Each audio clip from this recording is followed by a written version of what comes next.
शिक्षार विकास पई सरकार एकाधिक योजना कार्यकारी करिसेंते हेले देवगढ़ जिला बारकोट ब्लॉक अंचल में अनेक विद्यालय रे समस्या लागि रहिथिले मध्य समाधान हेउनाही।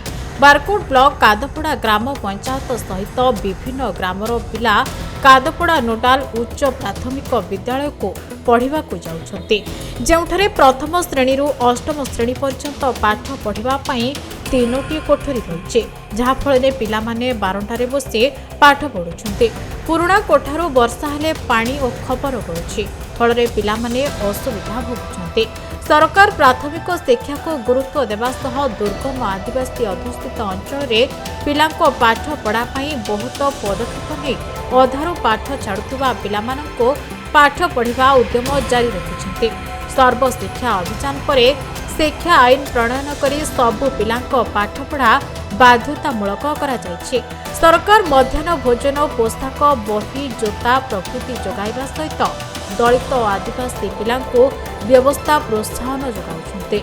एसबु सत्वे बहु पिला स्कूल बारंडा माटी माड़ी पड़ुनाहांती।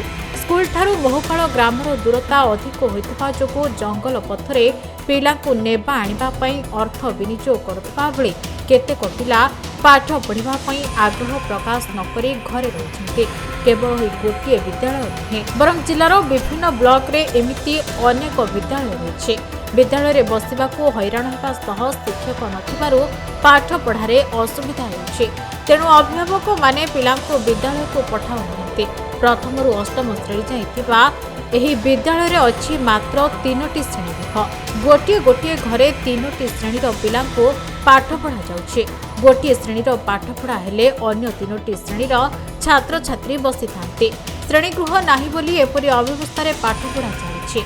सेपटे जिला शिक्षा अधिकारी कहिसंती जिलापालको नजर को आनी नूतन श्रेणीगृह निर्माण पई पदक्षेप नियाजिबो बोली सूचना मिलिबा जणापड़िछि।